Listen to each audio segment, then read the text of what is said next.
En el primero, yo creo que para explicar el segundo tengo que hacer alguna referencia al primero, para poder explicarlo, ¿sí? Listo, perfecto. Sí, si Claro. quieres, nos los cuentas, no hay problema, dale. Si quieres, yo conduzco, se da a entender que hay una relación de pareja, puede ser matrimonio, no sé, que está en proceso de desintegración.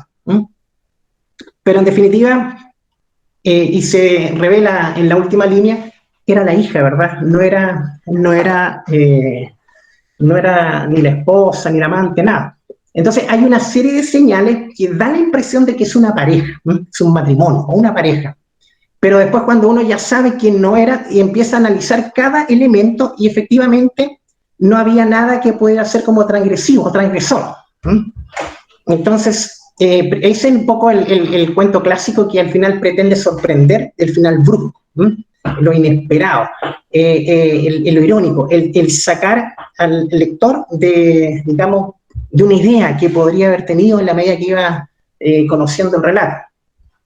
Entonces, bueno, eso en el cuento Si quieres yo conduzco. Narra el papá con determinada perspectiva. Y luego lo sigue el cuento Para volver a casa, donde aparece ahora la figura de la narradora, de la hija. Un poco apoyándose continuando en el punto donde quedó el cuento anterior y lógicamente extendiendo, pero ¿qué se buscó ahí? Bueno, hay una focalización que podría llamarse focalización múltiple, el mismo hecho, la misma situación, narrada de dos perspectivas distintas, con dos enfoques distintos, con dos apreciaciones distintas, en que uno cree que las cosas se están dando de determinada manera y piensa que el otro piensa tal cosa, y el otro, la narradora en este caso, estaba lógicamente con otra visión, con otras ideas. La literatura difícilmente cuesta mucho ser original, ¿no? Siempre hay referencias, siempre hay una tradición. La idea de este relato, de los dos relatos que van en dupla, de alguna manera la tomé de esa gran novela de Guillermo Cabrera Infante que se llama Tres Tristes Tigres, que originalmente se iba a llamar Ella cantaba boleros. Porque en uno de los episodios, que es una novela, diga, bastante barroca, porque está como bastante fragmentada, hay muchos personajes, muchas situaciones distintas, se narra en un viaje de una pareja que va de vacaciones, entiendo que van de Miami a La Habana, y están los dos segmentos, cómo lo está pasando cada uno, y son experiencias totalmente encontradas, contradictorias. Entonces, en el fondo, ¿cuál es la verdadera realidad? Bueno, la suma de las dos visiones en este caso. Entonces yo pretendí también un poco la réplica de ese episodio de Tres Tristes Tigres de Cabrera Infante, lo pretendí en esa dupla que es Si quieres yo conduzco y Hora de volver a casa. En Hora de volver a casa. Finalmente, esa desintegración eventual o posible de pareja narrada en Si quieres yo conduzco, no era más que, o no era menos que, la hija que se va a estudiar a España, ¿verdad? Y va a vivir un duelo, el padre. Y eso es lo difícil, ese es el desprendimiento que van a tener, la desvinculación. Bueno, y al final la chica supuestamente se va, ustedes leyeron el final, creo, lo analizaron, y no se llega a una solución al parecer, ¿verdad? Queda como abierto.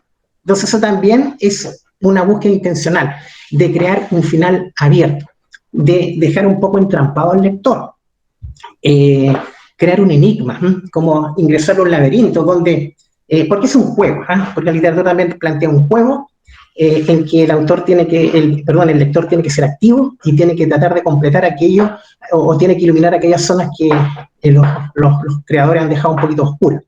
Yo como lector de Hora de volver a casa, como lector, no como autor, también no tengo respuesta para el final.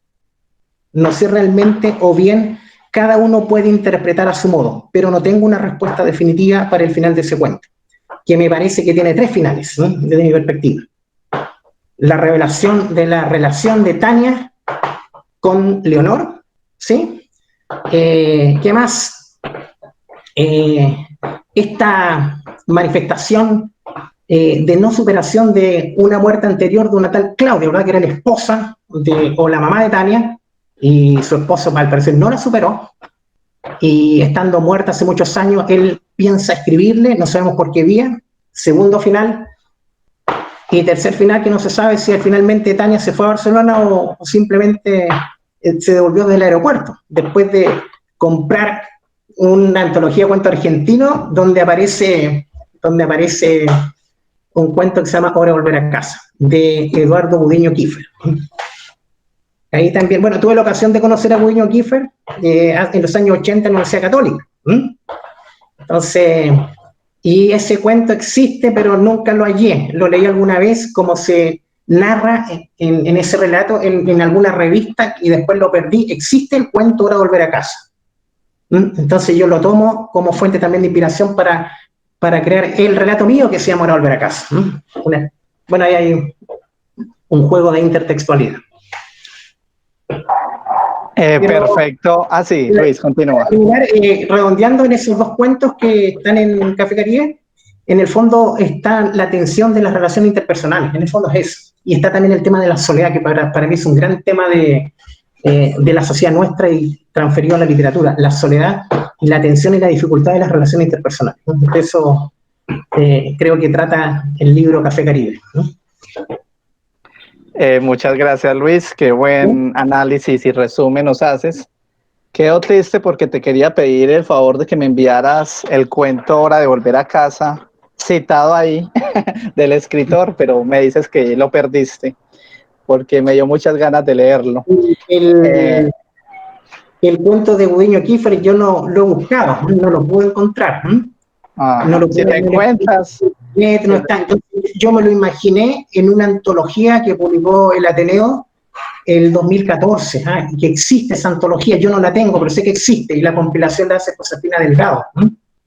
Entonces yo me lo imaginé que ahí estaba, y entonces la ficción aparece comprándose ese libro, la antología, y está el cuento en la página no sé cuánto, está el de Budiño Kiefer, porque era un gran anhelo del papá. Entonces la hija lo encuentra antes de viajar, y al parecer una versión es que ella regresa para ponerlo en manos de su padre, y no viaja a Barcelona.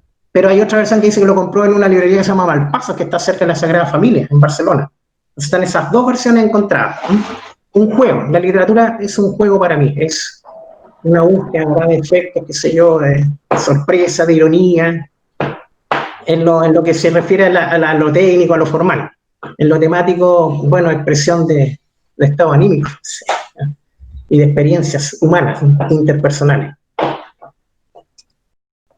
Bueno, perfecto. Si encuentras el cuento, por favor, te acuerdas de nosotros. No, lo voy a hacer. Ya tenemos varias preguntas.